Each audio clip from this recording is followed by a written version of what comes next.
Balasore rail हादसे के मामले में स्टेशन मास्टर को पुलिस ने उठाया। अब तक का सबसे बड़ा सच बाहर आया। चश्मदीद ने भी खोल दिए सारे राज। रेल हादसे के बाद एनडीआरएफ के जवानों को हुआ बुरा हाल। पानी भी दिखाई पड़ रहा है खून। एक हफ्ते से नहीं सो पाए जवान। मोदी को करना पड़ा बड़ा ऐलान। रेल हादसे वाली जगह पर दोबारा जा सकती है सीबीआई। मिल चुका है सबसे अहम सबूत। रेल मंत्री ने भी सबके सामने खाली कसम, ये रेल हादसा नहीं साजिश थी। बालासोर रेल हादसे की जांच सीबीआई जैसे जैसे आगे बढ़ा रही है, वैसे वैसे इस हादसे का असली सच भी बाहर आता जा रहा है। शुरुआती जांच से लेकर अब तक कई चीजें बदली हैं। शुरुआत में आशंका जताई जा रही थी कि यह हादसा है, लेकिन अब सुई पूरी तरह से साजिश की तरफ घूम गई है।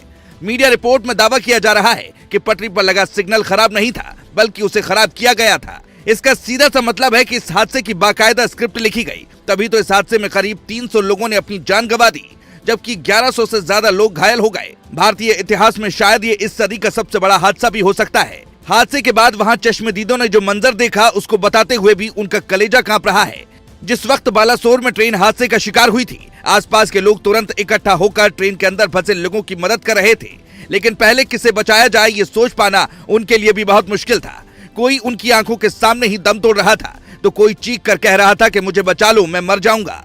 हादसे वाली जगह पर मौजूद आम लोगों ने सैकड़ों लोगों की जान बचाई, लेकिन असली काम एनडीआरएफ के जवानों ने किया। 24 घंटे के रेस्क्यू ऑपरेशन में एनडीआरएफ के जवान अपनी पूरी ताकत झोंककर बिना खाए पिए लोगों की मदद करते रहे। लेकिन इसी बीच एनडीआरएफ के डीजी ने जो दावा किया, उसको सुनने के बाद आपका भी कलेजा कांप जाएगा। रेस्क्यू ऑपरेशन में शामिल कई जवानों को अब पानी भी लाल खून की तरह दिखाई देने लगा है। इतना ही नहीं, वो पूरी रात नहीं सो पा रहे हैं और कुछ जवान तो खाना भी नहीं खा पा रहे हैं। यानी सीधे तौर पर जवान सदमे में चले गए हैं। इस बात से अंदाजा लगाया जा सकता है कि वहां पर मंजर कितना भयानक रहा होगा, क्योंकि एनडीआरएफ की टीम होती ही है राहत और बचाव के काम में सहयोग करने के लिए। एनडीआरएफ के जवानों ने इससे पहले भी बहुत सारा खून और शव देखे होंगे, लेकिन जितने बड़े पैमाने पर इस रेल हादसे में उन्होंने लोगों को मरते हुए अपनी आंखों से देखा, वो उनके लिए भी पहली बार है। और यही वजह है कि वो सब देखना उनके लिए किसी सदमे से कम नहीं है।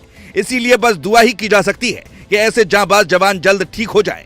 प्रधानमंत्री मोदी ने जवानों की तारीफ भी की है और कहा कि किसी भी सूरत में इन जवानों को कोई दिक्कत नहीं होनी चाहिए और हर तरह का इलाज मिलना चाहिए। असल में होता यह है कि जब कोई भी इंसान अपनी आंखों से बहुत ज्यादा खून देख लेता है, तो कुछ दिनों तक उसके दिमाग में वही सब चीजें चलती रहती हैं। अब एनडीआरएफ के जवानों के साथ भी यही हो रहा है। उन्हें खाते पीते और सोते समय बस खून और लाशें ही नजर आ रही हैं। इस पर डॉक्टरों की राय माने तो करीब 15 दिनों तक उनके साथ ऐसा हो सकता है। इसके बाद धीरे धीरे चीजें ठीक होंगी। हालांकि इसी बीच सीबीआई ने भी अपनी जांच और ज्यादा तेज कर दी है। स्टेशन मास्टर से लेकर कई बड़े अधिकारियों से पूछताछ की जा रही है। शुरुआती जांच में सिग्नल में खराबी होने की बात सामने आ रही है, लेकिन दावा यह किया जा रहा है कि यह खराबी सिग्नल में जानबूझकर की गई थी, जिसकी वजह से यह हादसा हुआ। सीबीआई हर एंगल से मामले की जांच कर रही है। उम्मीद की जा रही है कि जल्द से जल्द रेल हादसे के असली गुनहगार को पकड़ लिया जाएगा।